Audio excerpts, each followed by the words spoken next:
पूरी दुनिया में मशहूर, भारत की सबसे बड़ी और पुरानी, राष्ट्रीय और अंतर्राष्ट्रीय पुरस्कारों से सम्मानित नौटंकी लोक संगीत की पहचान गंगा प्रस्तुत करते हैं अपनी नई नौटंकी।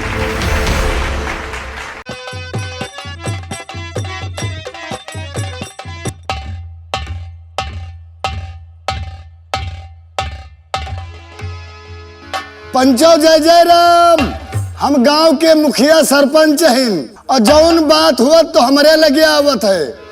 जय के बियाह गवन हुआ है तो पहले हमारे यहाँ न्योता आवत है। अब चली देखिए हम अपने गांव का क्या हाल चाल है।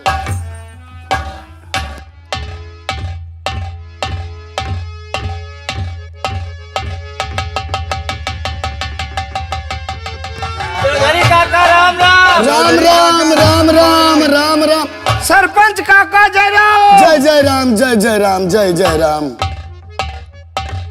का हो गया दिन? जय राम काका। हो गया दिन। वो ये सब गांव के मेहरुअन के कहाँ बला के लायो? काका हम हिकी खातिर लाइन है कि आज तू हमार फैसला करो। कौन फैसला? गांव भरे का फैसला करो। नहीं तो तुअर कौन फैसला करी? अरे तोरे खेते का फैसला करी कि तुहरे मेड़े का फैसला करी कि तुम्हारे घर के फैसला करी? घर का फैसला कहो ना है काका। हाँ ये हमारे गांव भरे का फैसला है। अरे मारिन एक बिटे हमारे पूरे गांव को नाक कटा ले। का बकत हो? हाँ गांव गंधाएगा। हाँ काका। का भा बोलक जनते हो? हाँ जानी थे। उनकी बिटिया शबनम का। अरे अच्छी सुशील लौंडिया है, सुशील लौंडिया है भाई। वह तो गांव भरे का नाक कटा ली। नाक नाक तो नाक तो लागे। तुहरा नाक कट गए। चुप। अरे नाक तुहरे नाक हमारे। हाँ। नाक कसक कट गए। कहावतो कहे चौधरी काका। हाँ। न कटक नाक कटी अढ़ाई बीता रोज बाढ़ तो हमारा सबका बाढ़ ही है। अब कसक तो यूं चोरी से चोरा ना करो, खुली बात बताओ तो यहाँ फैसला हुए। अरे काका हाँ चोरी चोरा हर बनवावे जोते अपन घर। हाँ देखो काका 7 महीना के वो बिटेवा के पेटे में गेदहरा है। तुम्हारे तारू पे मारब। अरे यही यहाँ लठ खाली तारू पे मारब और तुहां तारू चट से चिटिक जाए। काहे का? ये सही है दादा। करिए छिनार पतिया। हाँ दादा। एक बात बताओ, एक बात यह बताओ हाँ दादा। कि तुम कसक जनतु हुई के बारे में? अरे दादा हाँ देखा आखिन से खुदाई।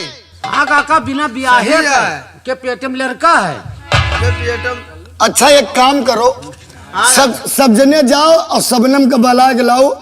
आओ ओए रामदीन, एक बोरिया लैया और 50 ग्राम चटनी और 13 क्विंटल गुड़, यह सब इंतजाम लाओ। सबका बिरादरी में दिए का है। ठीक। और तुम जाओ सबनम का बला के लाओ। जाओ दिनेश भैया। हाँ भाई तुम जाओ सबनम का बला के लेके आओ। चौधरी काका देख लियो दादा। आई मुँह बनावत। काका देखो पाए लगाओ। देखो पार लागो अपनी करनी से। यू बताओ काका।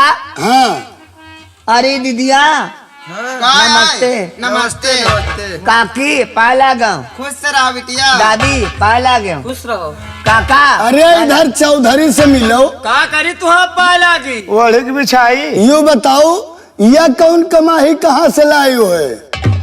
काका हाँ जब से अम्मा पापा हमार नहीं रहे हाँ। तब से तुम हमारा सेवा पानी करो। हाँ हमका आज 15-20 दिन से हाँ। आंगनबाड़ी में यहाँ पहले पढ़ायो है। पढ़ावा। यू सब बातें छोड़ो। अब काका खाना तो वहीं तो दिया रहे हमका। हाँ सब बातें छोड़ो, यह जौन कमाही है इका कहाँ से लायू है? काका अब गलती हुई गए तो हम का करी? गलती हो गए। हाँ काका। और काका वो कहीं नाम जा रहे शहर कमाए। वो कहीं से रहा है। इनका समझा लो काका। सुना सबनम? काका वही अब ही नौकरी पा दे तो आई है बिहाव करे खातिर हमारे साथ। बियाह नहीं भवा और हो गई डमाडम है। बियाह नहीं बा अरे पंजरी काका गांव भले के नाक कटा ली। खेती लिया हुआ काका सुनो काका हैं? कथा बहुत जगह सुनी नहीं। 2.5 क्विंटल गुड़ बटुआ पर यही करने से हमका। अच्छा काका तुम ही बताओ, तुम्हारे बहन बिटिया होते उसे गलती हुई जा तो क्या कर तू? घर से बाहर, गांव से बाहर, समाज के बाहर। काका हमका न बताओ, अपन बिटिया अपने होत। ये काम करो, ज्यादा तो बात सुना नहीं चाहिए थी। अब तुम निकल जाओ हमारे गांव से, कहाँ जाए काका? चलो भागो। दुनिया के भाड़ में जाओ। पहले काका ये तो पूछ लियो ये किहका आए। अरे जब शादी ब्याह होते तो वही का आए, और जो शादी ब्याह नहीं भवा तो ये सबका आए।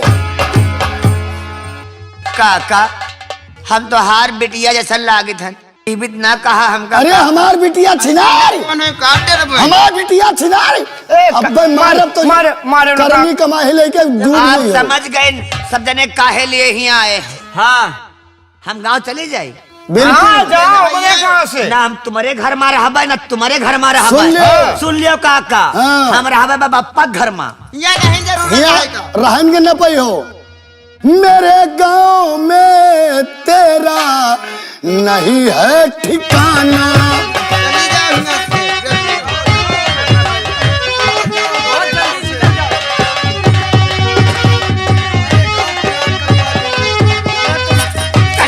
यहाँ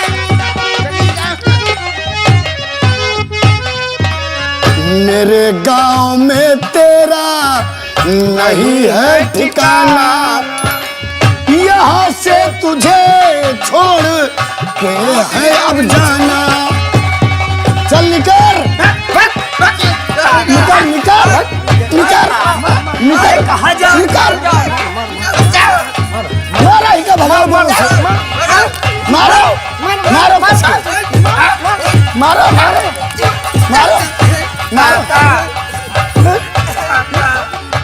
मारो ही का, मारो मारो कचर के, मारो मारो भगाओ।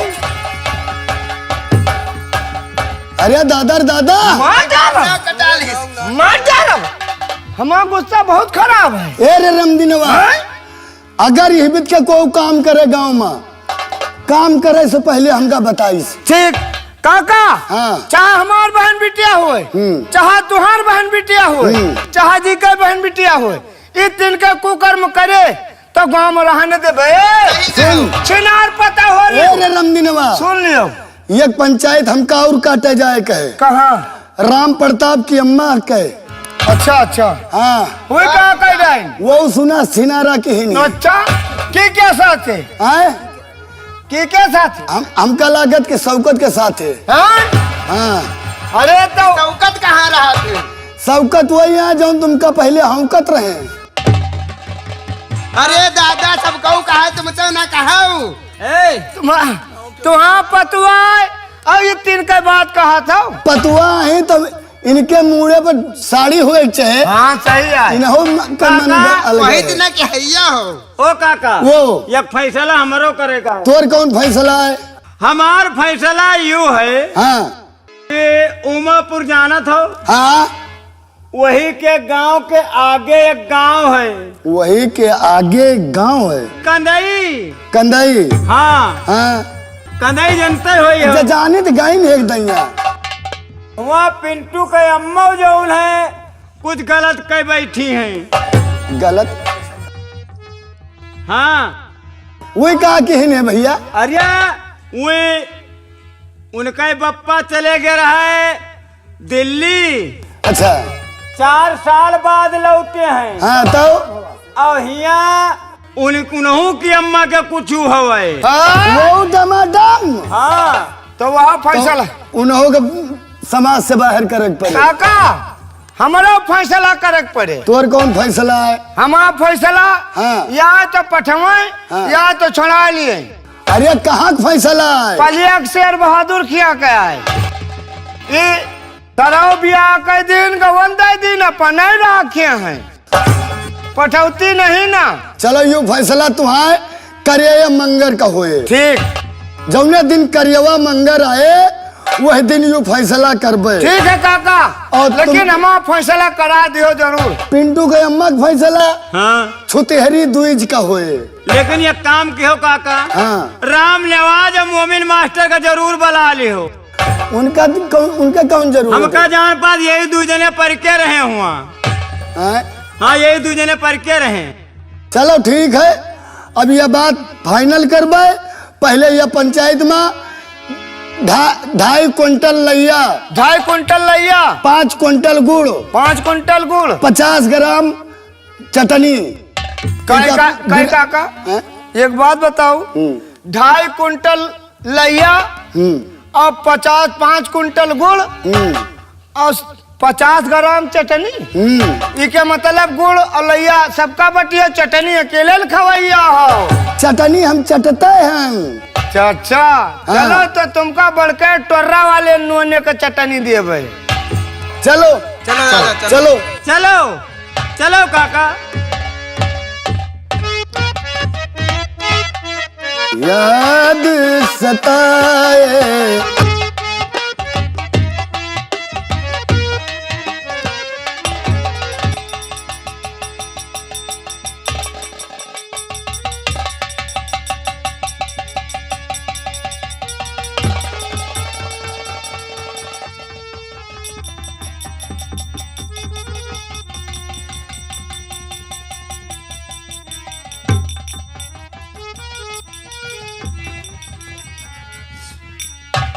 हे भगवान,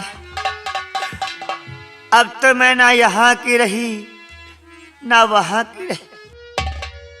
गांव वालों ने हमें घर से निकाल दिया, गांव से बाहर भगा दिया।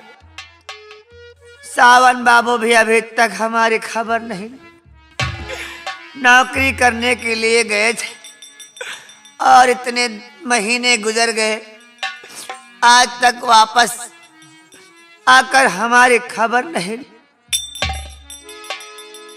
हमें उनकी याद बहुत आती है, क्या करूं सावन बाबू, आपकी याद हमें बहुत याद आती है, बहुत याद आती है आपकी। हम वो जब याद आए बहुत याद आए।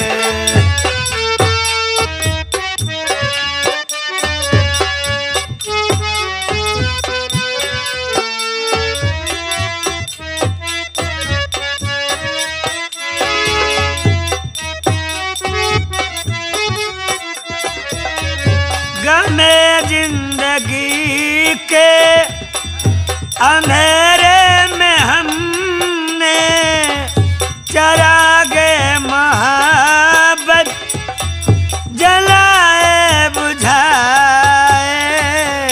वो जब याद आए बहुत याद आए।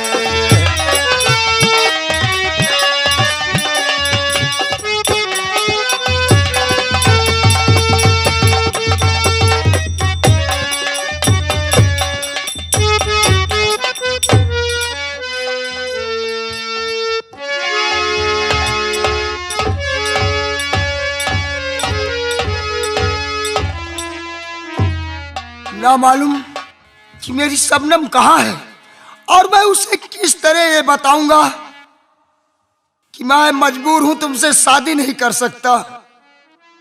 मैं चलकर शबनम को ढूंढता हूं।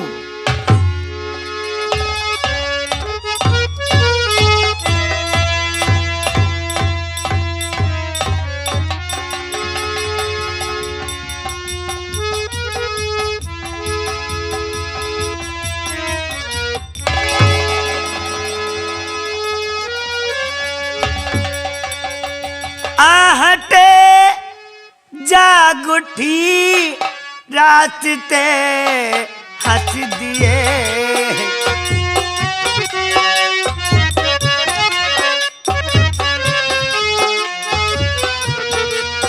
आहटे जाग उठी रूठी रास्ते हंस दिए, थाम कर दिल उठे हम किसी के लिए, मगर रोते रोते हंसी आ गई है ख्यालों में आकर के वो मुस्कुराए, वो जब याद आए बहुत याद आए।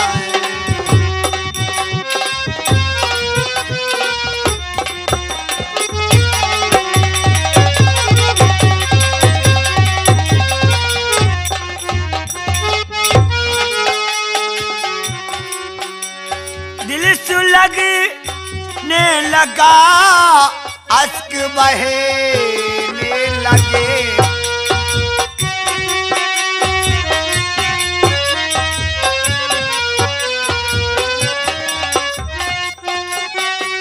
ने लगा अश्क बहने लगे, जाने क्या क्या हमें लोग कहेंगे,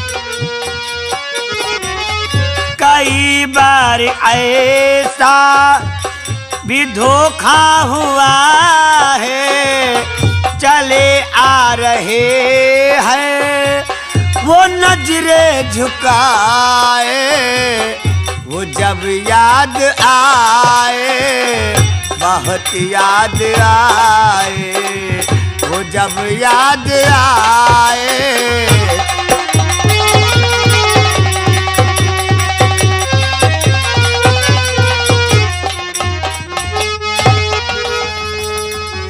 सावन बाबू, सावन बाबू, शबनम, तो बात क्या है तेरी गुलबदनी, कुछ बता किस लिए आज चेहरा ये गमगीन है, आंसुओं का क्यों धब्बा लगा गाल पर,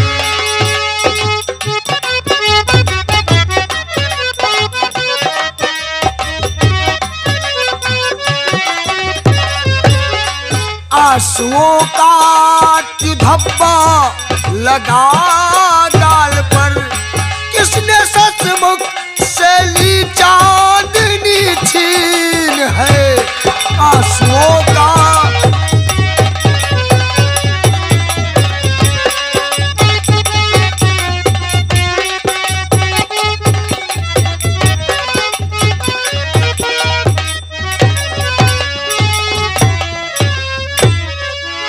सावन बाबू। हाँ शबनम, आप जानना चाहते हो कि मैं क्यों रो रही, तो सुनो कि आज गमगीन क्या हूँ बताती हूँ मैं, गाँव वालों ने घर से निकाला हमें और कहने लगे हैं मुझे बद चला है, कलंक के साथे में ढाला मुझे,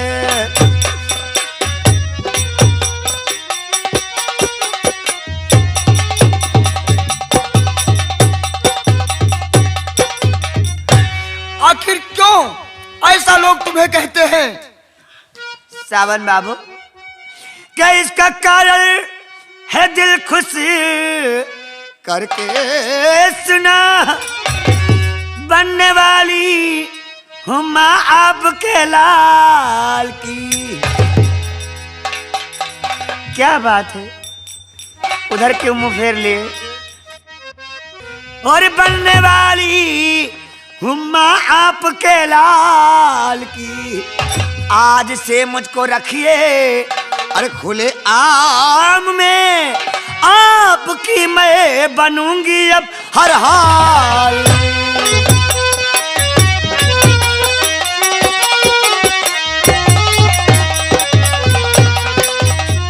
शबनम, ये क्या कह रही हो? हाँ, मैं आपके बच्चे की माँ बनने वाली हूँ। ऐसा करो, अब मुझे ब्याह कर अपने घर ले चलो। देखो, आप इनकार ना करो। शबनम, मेरी जुबान मेरा साथ नहीं दे रही है। तो आज तक जो हुआ मेरी गुलचे दहन, भूल जाओ उसे तुम मेरी गुल बदन, भूल जाओ उसे तुम मेरी गुल बदन। मैं तुम्हारा कभी न हो बन पाऊंगा, क्योंकि माता से हारा ये सावन बचन।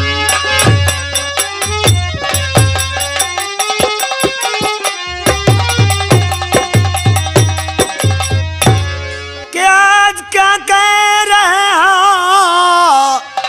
हजारी बला, बात कोई समझ मेरे आती नहीं। क्यों तुम्हें मैं पति ना बना पाऊंगी, मस्करी आपकी मुझको भाती नहीं।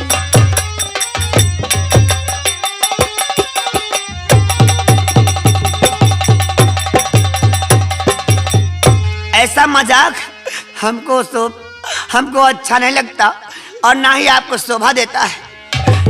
ऐसा ना कहो ना। शबनम नहीं, अब मैं तुम्हारा कभी नहीं हो पाऊंगा, कभी नहीं। पर क्या ऐसी क्या मजबूरी है जो हमें बीच मझधार में छोड़ रहे हैं? हमने क्या गुनाह किया है जिसकी सजा हमें दे रहे हो? शबनम, मैं क्या बताऊं तुमसे कि मैं इतना मजबूर क्यों हूं? क्या? तो अपनी माता के जिद के आगे सुनो, कर रहा रेवती के संग सगाई सुनो, इसलिए बना पाओ कि पति तुम नहीं, होगी अब मेरी तेरी जुदाई सुनो।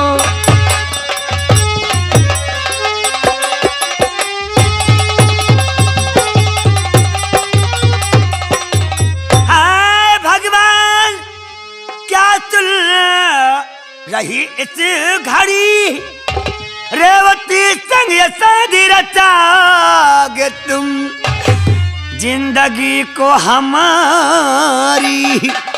क्या होगा पिया, रेवती संग ये शादी रचागे।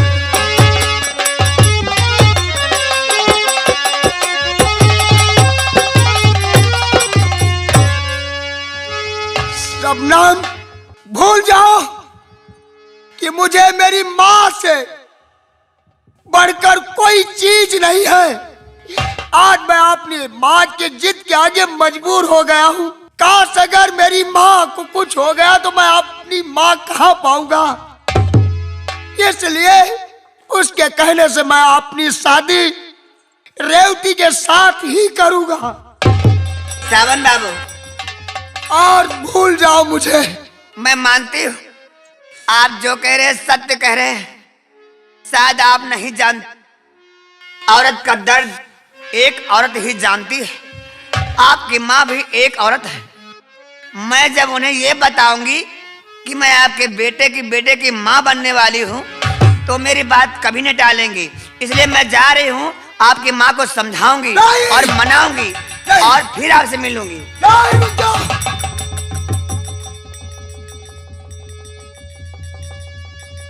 शबनम, वहां मत जाना। क्यों? क्योंकि मैं अपनी माँ को खोना नहीं चाहता हूँ। इसलिए तुम मेरे घर मत जाना, मेरी माँ के पास मत जाना। सावन बाबू, हमें तो मालूम होता है सिर्फ तुम माँ का बहाना करते हो। राज की हविस में तुम हमें चाहते हो ठुकराना, पर ऐसा नहीं हो सकता। मैंने तुम्हें अपना तन मन धन सब दे दिया है, जिंदगी तुम्हें सौंप दी है, और तुम हमें बीच मझधार में ठुकरा रहे हो, पर मैं ऐसा नहीं होने दूंगी। सावन बाबू, तुम्हें इस बात की खबर पहले होनी थी। आप पहले करते इस बात की जांच। जब आपने हमसे प्यार किया था, बगैर शादी के हमसे वो किया जो आपको नहीं करना चाहिए था। सावन बाबू, तब आपको अपनी माँ का ख्याल नहीं आया। जब हमसे प्यार का वादा किया, झूठी कसमें खाई, आज कह रहे मेरी माँ मर जाएगी, उधर तुम्हारी माँ मर जाएगी तो हमें छोड़ दोगे, और कहीं मैं मर गई तो क्या करोगे? मेरा कौन है? आपके सिवा संसार में दूसरा हमारा कोई नहीं, कोई हमें अपनाएगा नहीं। लेकिन मैं अपनी माँ को नहीं खोना चाहता, इसलिए तुम मुझे भूल जाओ, कभी नहीं। भूल जाओ। ऐसा नहीं हो सकता। जब तक जीऊंगी मैं तुम्हारे ही सहारे जीऊंगी, और तुम्हारी जिंदगी में किसी को आने नहीं दूंगी। इसलिए शायद तुम्हें याद रहे, मैं तुम्हें याद दिलाती हूँ। वो दिन याद करो जब तुमने हमसे एक वादा किया था। सावन बाबू,